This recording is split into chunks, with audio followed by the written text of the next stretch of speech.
Hey Eric, how you doing tonight? I'm doing all right. A little tired. I'm still getting up way too early. I'm sorry, and I made us be way late tonight. No, So no worries. it's it's my bad. At least you're not 8 time zones away this time. That is true. We are in fact in the same time zone, which is nice. But so for me at least, today was my younger boy's 12th birthday, and when we got home from his birthday dinner, he wanted to play a game. I wanted to play a game with him too. So, and we had bought a game the other day, which I probably, if I were smart, I would have like not shown him and given to him for his birthday. But not being that for planning, I it's been sitting on our hearth, and we played it we played about half of the game before it was an hour past his bedtime, and I'm like, I'm sorry, I know it's your birthday, but you really got to go to bed. So anyway, that's why we're late. It's all good. Yep. Yeah, no worries. Yep. So let me see if anything else happened this week. I will say that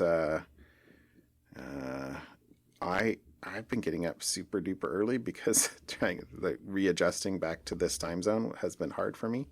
And so I've gotten a lot of stuff done between the hours of say 5 and 7 the last few days.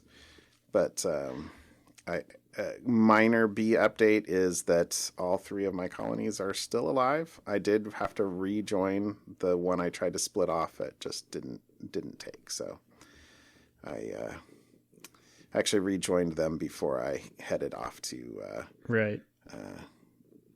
Ireland. Did I say that last week or the week before? I don't remember. I think I asked if you were going to.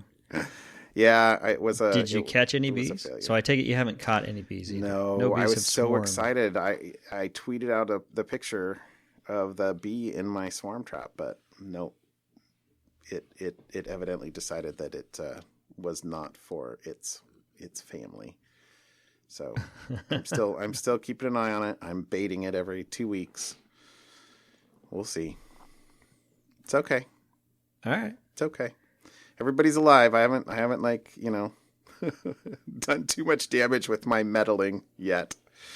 But they probably would be better if I had just not actually messed with them for so much. It's okay. Yeah. It's okay. And you saw Endgame, I assume. Of course. Yeah, twice. Yes. Yeah. Actually, the second time my parents were here this past weekend, and I really wanted to go again, honestly. And so I asked my parents, I was like, well, so did you guys see Infinity War? And they were both, no. But I know they've seen a lot of the Marvel movies because they were visiting us and we subjected them to our marathon last Christmas when we watched like all 20x movies in like 3 weeks. So we were watching like 1 or 2 movies a day during the kids' Christmas break. And anyway, so the night before, must have been Saturday night, we sat down and made them watch Infinity War. And then they were fortunate enough that they could just go to watch Endgame the next day instead of having to wait 6 months or 9 months or however long it's been. Yeah, so it was good. Mm-hmm. I liked it. I liked it a lot, actually.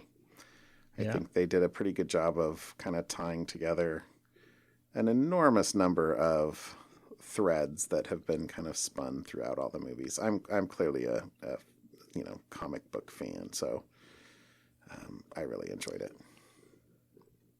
Yeah. Well, I guess I ask because it leads into my my first little bit of follow-up, which is not really follow-up. Look at you all prepping for a pivot into something topical. So Bloomberg, who is our favorite oh my gosh place to cite, They had a tweet, and I'll just read the tweet. And then we can link the tweet. But it says, a bummer for Star Wars fans on May the 4th. Avengers Endgame is projected to eclipse Avatar as the highest grossing film of all time. Now, I don't know why Star Wars fans are going to care that Endgame is going to eclipse Avatar. The only thing I can think of is those are all Disney movie properties at this point. So I don't, anyways, it makes no sense, right? Is Avatar Disney? I thought they bought them. They have the whole new Avatar land in That's true. Animal Kingdom That's now, true. and they're coming out with an Avatar sequel next year or 2 years from now, something like that. Anyways, I did hear that there were a couple more Avatars in production, and visiting the Pandora was very cool. Actually, I think Peter last year, because I went there last year, and Peter co-hosted with you while I was away at Pandora, so to speak. That's right. Peter and I probably bigger Disney fans than you. Not that you're not a Disney fan, but yeah, you know. Yeah. And we had to sit and not be at Disneyland while you were, or Disney World, I guess it is. But. It's a rough life, but sometimes some of us have to go to Disney. It's okay. First, actually, he says to the guy who goes to Disney like almost every year. So, once a year. Yeah. You and Peter are both definitely bigger Disney fans. I mean, I love it. We enjoy the parks. So yeah. Let's see. So I had. Sorry. One more comment on that. I mean, I don't know. It kind of reminds me of.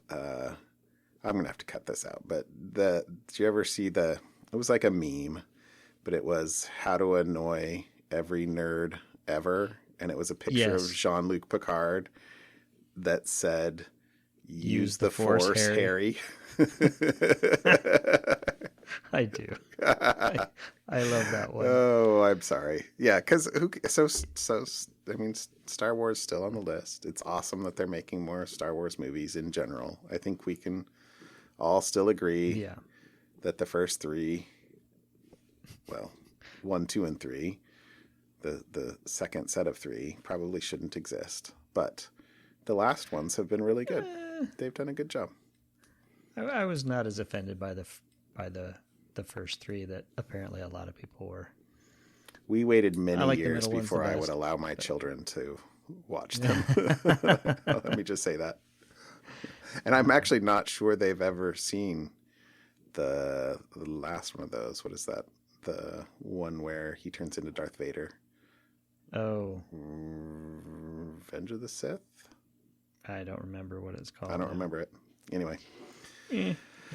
Anyway. All right. So, let's see. My first little bit of follow-up, although this was your link that you put in there, but my topic... Well, you talked about Let's Encrypt last week. Yeah. So this is a crawler that looks at the certificates that are being presented for TLS sites. And Let's Encrypt is far and away the leader of the... I didn't notice how many sites they'd done, but it was sorted in order of what certificate is being used to sign the certificate that the site's presenting, and 216,000 of the ones that were measured were Let's Encrypt. To the next highest 2 were 49K and 47K. So those were both two different Komodo certs. So Let's Encrypt, very widely used. Very widely used. Very widely used. They have done a good job. All right, my second one, I don't know. I might cut this out. So I shouldn't say my second one. My next one is I felt bad for these guys, but they had a link to a YouTube video that had the real demo as it should have been. I did not see that. Did you see it? No, I did not see the live. I just saw the tweet. I didn't see the I saw the tweet in the aftermath of the tweet, not an actual live video of what actually happened. Yeah. Oh, I didn't. I didn't. No. I don't know if they had a. I'm sure they do have a video of the. Okay, sorry. What is it? How about what is it first? This is awesome in audio. We haven't actually said what it is. So, Microsoft Build going on right at the moment. One of the demos in the keynote was supposed to be a live HoloLens demo, and it did not work. And they literally walked off the stage and said, "Sorry, not going to happen." So my comment on this is we've talked, I think, at least in the past about, I mean, live demos are awesome, but live demos are hard, right? I mean, it's you're always rolling the dice. We've worked together and separately, I guess, on a lot of demos over time, and I'm a huge fan of live demos. You know, I feel like if you can't trust it to actually work when you expect and want it to work, then you probably need to work harder on making it work more reliably. So, with that being said, there's always a million things that can go wrong that are outside of your control or the product's control. Exactly. Network issues. And I was just going to say, a huge chunk of them have nothing to do with your actual product that you're trying to demo. It could be a million other different reasons. Yeah. Why it fails that have nothing to do with the product, but it reflects on your product. So it does. Live demos are hard. Live demos are hard. I will say that, there's been times, I've at least sat backstage with a, ready to cue the video, switch to video if for some reason it takes a little bit harder. And so we've got a video queued up and, we'll switch to a recorded video if need be. But so far, knock on wood, hasn't had to happen. So anyway, feel bad for the HoloLens guys. They're on HoloLens 2's out if you haven't seen some of the stuff about it. I mean, it looks really cool, but live demos are hard. And then the final, I actually moved this up to follow up, but I thought at first that this would be my topic for the day. And this is a Hackaday link that is about exploiting a fax machine by sending it a picture. And I was like, oh, well, that's cool, because we talked about that last year sometime. So, this would be a fun thing to talk about and then link back to the previous one. And when you told me, hey, the underlying the underlying can't even speak. The underlying article that it linked to was actually the exact same one we talked about in episode 37. So, yeah, okay, it's just material getting recycled. So, but still fun to maybe. Go read it. I'll put the link to the newer article here. But if you want to hear us talk about that, you should go back to episode 37. I built a spaghetti bending machine was the title of that episode. Because who hasn't built a spaghetti bending machine? I hadn't thought about that for a while, but I remember that, and that was pretty cool.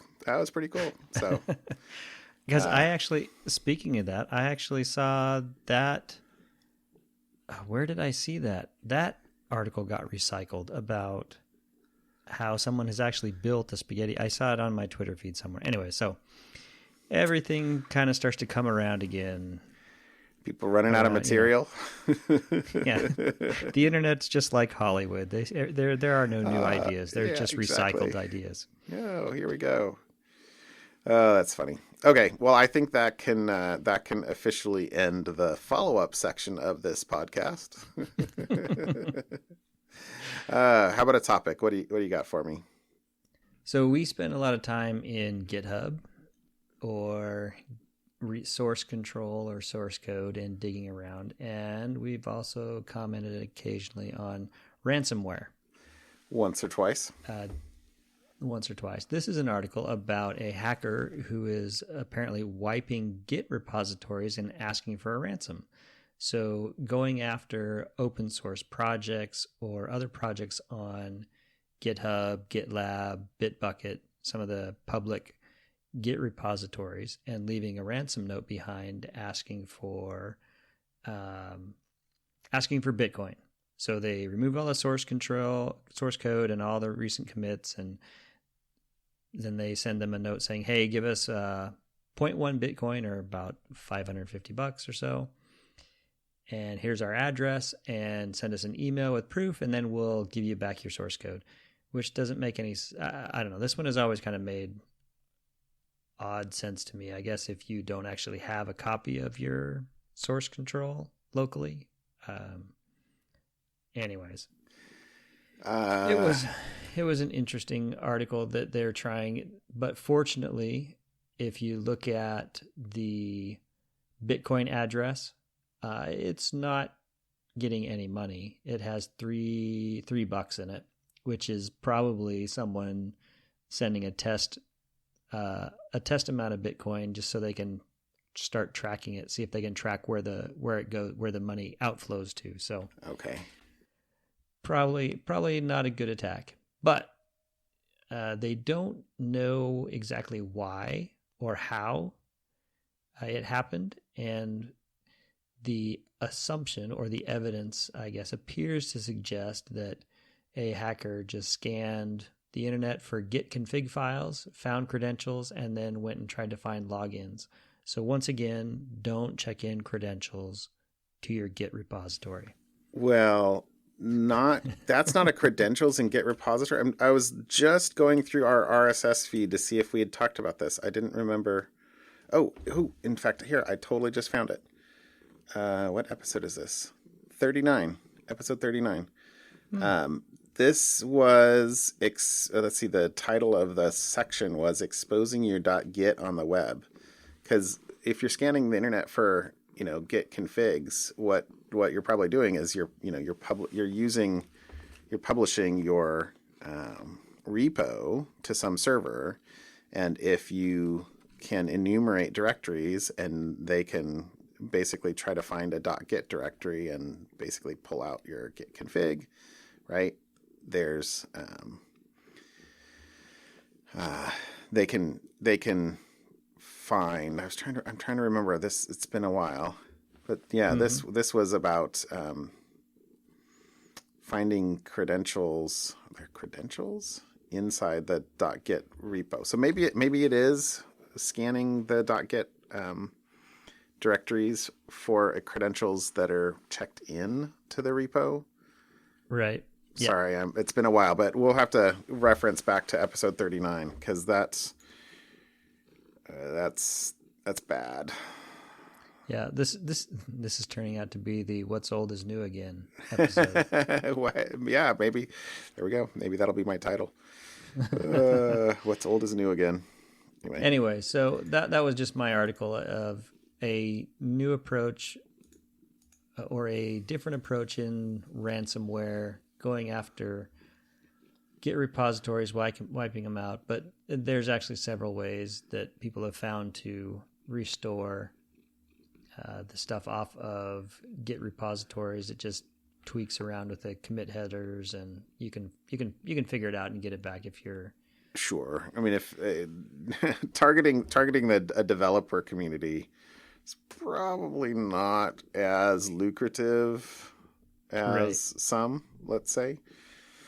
Hopefully. Yeah. So I'd like to think that. Anyways, be careful what you're checking into your Git repositories. Yeah. There you go. So for that Bitcoin address, was it that they hadn't received any funds, or was it also that there hadn't been any transactions historically? There hadn't been any transactions historically, except for one payment made to that address for $3, which is why I think it's probably someone trying, a security firm or someone who does, tracks Bitcoin abuse, right. Sticking some Bitcoin in there to see if it gets pulled out and where it gets pulled out to try to track throughout the blockchain. So this is my guess. Yeah. I see that 0.000525525 Bitcoin. Yep. Yeah. So anyways. Well, exciting. Yeah, please don't Please don't expose your .git directory to your web server. Yeah. Or check credentials into GitHub. maybe don't do either. Okay. Well, I have two also kind of smallish topics. So the first was, this isn't really security related, but I thought it was interesting, and people that are interested in security are probably also interested in containers. So this is a blog. It's a relatively short article too about container misconceptions. So I should probably read that because I'm sure I have some. Yeah. So the first thing you should tell me is, it's kind of like a tiny VM, right? Yeah. Isn't that what a container is? Okay. The first sentence of the TLDR is containers are not VMs. So let's see. It's just Docker then. Stop calling everything Docker. Am I jumping ahead? No, yeah. No, I had about half a second of you didn't, and then I realized you were playing me. So that's okay. That's good. Well played. Well played. So yeah, so here's the TLDR of the article is containers are not VMs. Stop calling everything Docker. Don't use Kubernetes for tiny projects. Use Swarm. And let's see. Kubernetes will only solve your org's problems if you're willing to go all in. Anything in between will fail. Will fail the same way it failed before, by the way, which is a commentary on prescience, I guess. Anyway, so this was I don't know. I thought this was nice. So the first chunk of this is about is it a VM? No, it's not a VM. It's not a VM because it's basically containers. What Docker, the guy who started Docker, figured out was a way to expose a long existent Linux kernel feature of namespaces in a way that it was totally usable, consumable, and useful to the common person. So that's how I would phrase it, at least. So it's this article here says containers are not virtual machines. Think of containers as stripped down, lonely processes. So they run like any other process, but their namespace or what they can see is very limited. So it's kind of like you can think about it. I think you could think about it like Sandbox, right? Like the iOS Sandbox, where each app kind of is in their own little world, and they can't see outside their sandbox. This is similar. So the container has its own file system, its own process namespace, own network namespace. Well, I guess then, not to put you on the spot there, then what's the difference between a container and a Lambda function? I would say a Lambda function is triggered off of an event and is short-lived, and a container can be very long-lived. So they're essentially just lonely processes. It's a life cycle issue at this. Yeah, and in fact, containers are generally used to execute Lambda functions. When Amazon has the cold start on a Lambda, it's because they're spinning up a container for you to execute your code in, and then they'll keep the container around for a while just in case you want to execute another one, and then at some point in time they'll decide to kill it if if it's been a certain amount of time. So it's a way of providing process isolation is really what it comes down to, which is why it's dangerous to have things like container escapes, because that means you escape out of the sandbox and you do things to the host OS, and that's bad. But right. Anyway, so but they're not virtual machines. I mean, virtual machines are more heavyweight and actually a facility provided by the processor.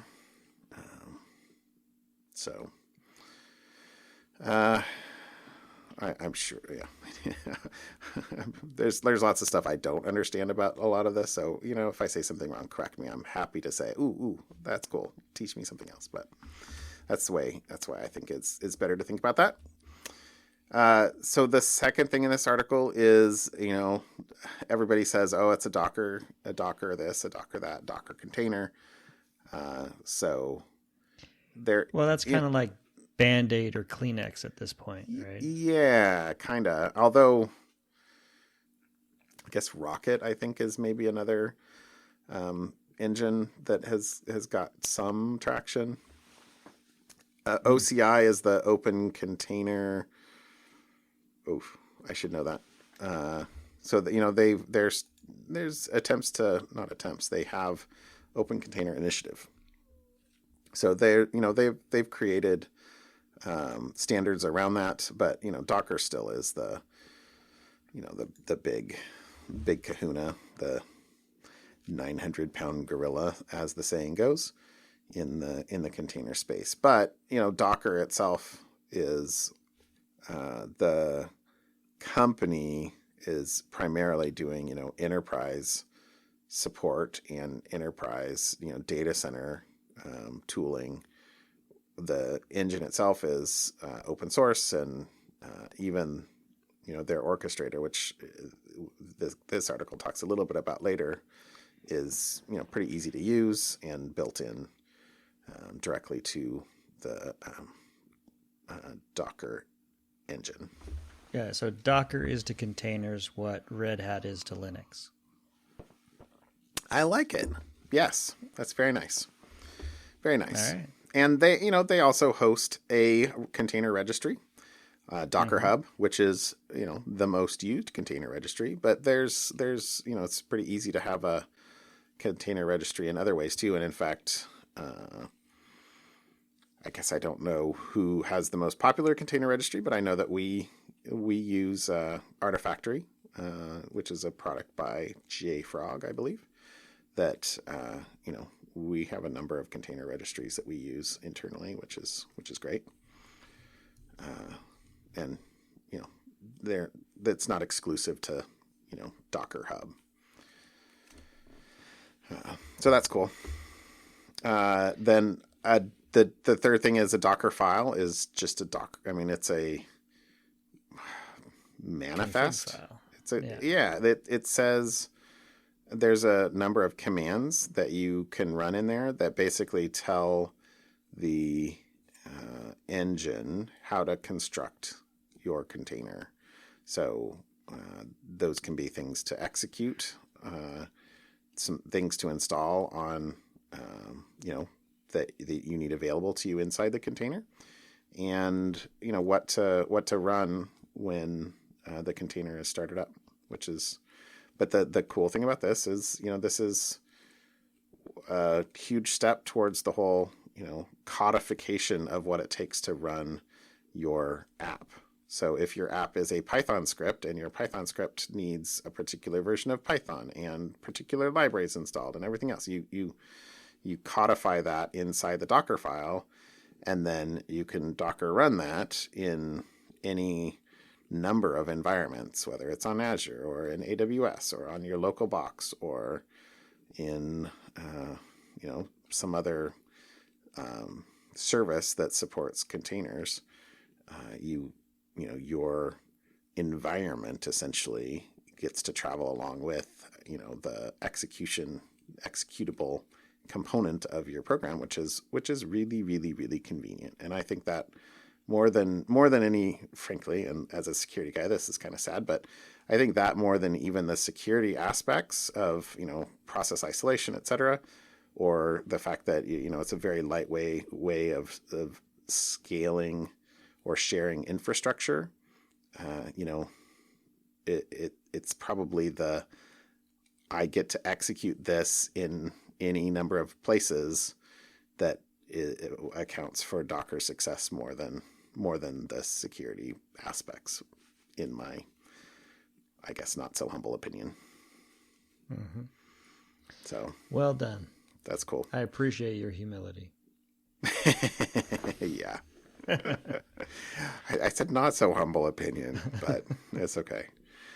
There's a little bit more in here about the orchestrators. I don't really have an opinion. I mean, Kubernetes has pretty much won the the orchestrator race at the moment, where we sit in 2019.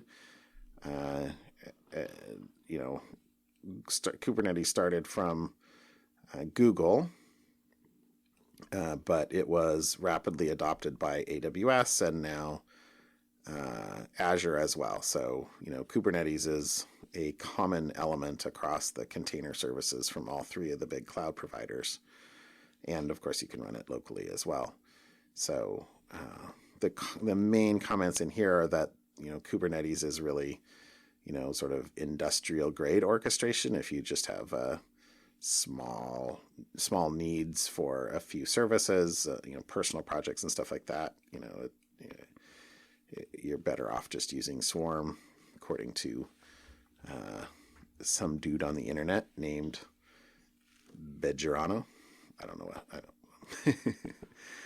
Well, some dude on the internet usually knows everything, so, or at least they think they do. I'm pretty sure that that's a true statement. So I've used Swarm just to kick off a couple things just for fun. And I've used Kubernetes a little bit from some, work related projects, but I wouldn't consider myself qualified to have a particular opinion on there other than look at the industry and go, well, you'd be pretty bold to choose anything other than Kubernetes these days for, anything real. Right. So anyway, this was a fun article. I thought, cool. Even though I talked about it for a long time, even though it wasn't that long.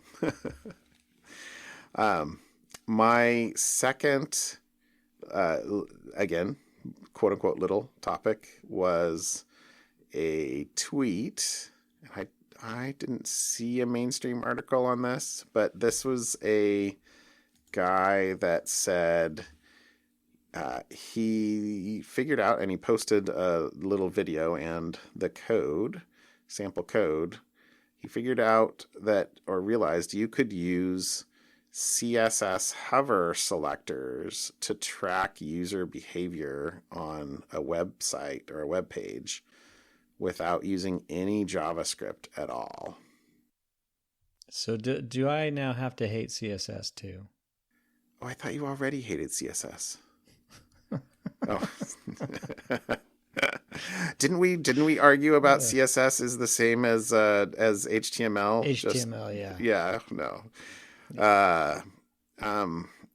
When anytime a language grows so complex, it's you're providing ample cracks for creative people to figure out how to use things in unexpected ways. Yeah. So this one was kind of cool. Kind of clever. It is clever. So, essentially with this, you can, have a hidden background image that on hover causes a get to trigger to get another hidden background image, which essentially means you can track when the user's mouse position enters any particular area and send a request off to your server, which essentially gives you the ability to track the mouse pointer across any aspect of the page. Right? So the video that he has, it's just a 25-second video, in the second tweet in the thread is him with two browser windows open, but sending the mouse movements from the left pane to the right via this little trick. So I thought this was a clever use of a CSS feature, and there's downloading lots of data without JavaScript. And the thing is, not even just downloading data, but posting data to. Oh yeah, the other direction. The scary one. Exactly, because lots of ad tracking or ad networks don't allow you to use JavaScript, but maybe there's other things, and it could be that this is a known thing by people that are really into the ad networks and they've been, filtering out hover tags for a long time. I don't know, but if they aren't, they better do so soon. So this This I just thought was a nice, clever little hack. Yeah. It's cool. See how long before it recycles back to being abused in a more interesting way. Yeah. Well, maybe something to refer back to in a future follow-up. There you go. All right. Got something fun for me tonight? I have two funs. Okay. I have a bonus fun. So my first fun, you really just have to go look at the picture because we generally try to avoid politics. But the winning sand sculpture of the 2019 Texas Sand Fest is it's a great sand sculpture of Abraham Lincoln, right, in kind of his big chair, like in the Lincoln Memorial in Washington D.C. Except he's doing the Picard facepalm. Oh, that is fantastic! It is an awesome. I mean, it's great. It's a great sand sculpture. It looks huge too. So, anyways, okay. I thought that was fun. Nice picture. Very cool. Slightly political, but I still think it's funny. And then the second one is man, you're going all out tonight. You're going all out gross. Tonight. This one is kind of gross. But hey, John, did you get your new AirPods? I know I do not have my new AirPods. My current ones, the battery is so bad, they are awful. Yeah. But I have not yet because I have to order them and it'll take a few weeks. If I could just walk into the store, I would have done it. But yeah, well, I know your battery's not working well, but apparently they are pretty well created because a guy in Taiwan apparently fell asleep. And somehow asleep swallowed one of his AirPods. And he couldn't find it when he woke up. And he started looking. And so he tried the iPhone, Find My AirPod tracking. And he heard the beeping sound from his belly. Oh, my gosh. And so he went to the hospital and they said, well, you're just going to have to wait till it passes. So he's got an x-ray of the AirPod in his belly. And he waited till it passed and he dug it out and was surprised to see that the battery was still at 41% and it still works just fine apparently. So that's some high quality manufacturing. I think that I would pay $75 or whatever it is for the replacement AirPod. I'm good for that. I think it would be too. Now, I don't know how you're going to top either of those, but what's your something fun? It's not possible. It is not. And how do you? Okay, I don't know. We should just move on. Okay, we're moving on. Okay, my something fun. I tried to choose something fun that was tech appropriate. No. Come on, AirPods. Totally tech appropriate. Okay, that's true. That's true. So this is Microsoft is going to be releasing a new Windows terminal command line tool. So I'm a fan of the command line. Just, in the beginning was the command line. So this is cool for a couple reasons. First of all, the Windows CMD command shell is awful. Ancient. And if it has gotten major features in the last 20 years, I don't know what they are. I mean, right? You still have to, right click to copy out of it or go up to the menu and hit the little drop down to do copy whatever you have select. I mean, it is amazing how long that has been awful. Mm-hmm. And frankly, and maybe it's just because I'm a bigot. I don't know. I'm a Unix bigot. I don't like PowerShell either. Like the PowerShell command line can mostly function But well, my problem with PowerShell mostly is they saw how Java's naming scheme worked and said, we can do better. Yeah. So I'm happy that there will be and I haven't had a chance to play with this yet, but I am happy that there will be a new Windows terminal. And the thing that is almost cooler than anything else in the new Microsoft is open source awesome. They have released the source code on GitHub. Oh, for the Windows terminal? Yes. So you can go to github.com/Microsoft/terminal. It's camel case, of course. Capital M for Microsoft, capital T for terminal. And you can look at the source code. So, and I presume, and I guess I haven't read the build instructions, but I presume you can actually build it and use it. You could use it tonight. Well, I guess really for me, what tool? Yeah, the reason that I always installed Cygwin or I installed the Windows, the Linux WSL. Thank you. Yeah, I install those is because I like to use the Linux tools. So, does this help me so that I can use Linux tools in Windows Terminal? I don't know. I'm gonna guess not. But there's other Linux news out of build too, which we are not talking about today. But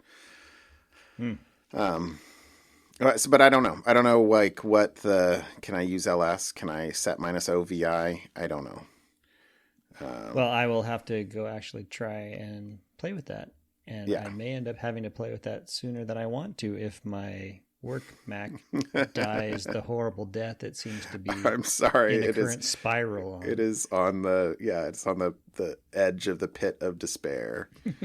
But I know that you're got your fingers crossed waiting for hopefully new laptops. Please announce new laptops in WWC in another month.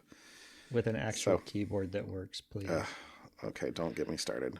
All right. So, That's cool. I will have to try that. That's cool. Check it out. Windows Terminal. That'll be fun.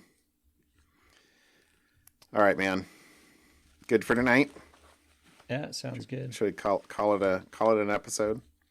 Yeah, I think my voice is starting to go now too, so it's a good time to call it good. All right, sounds good. You have a good night, and I will see you next week. All right, see you later, John.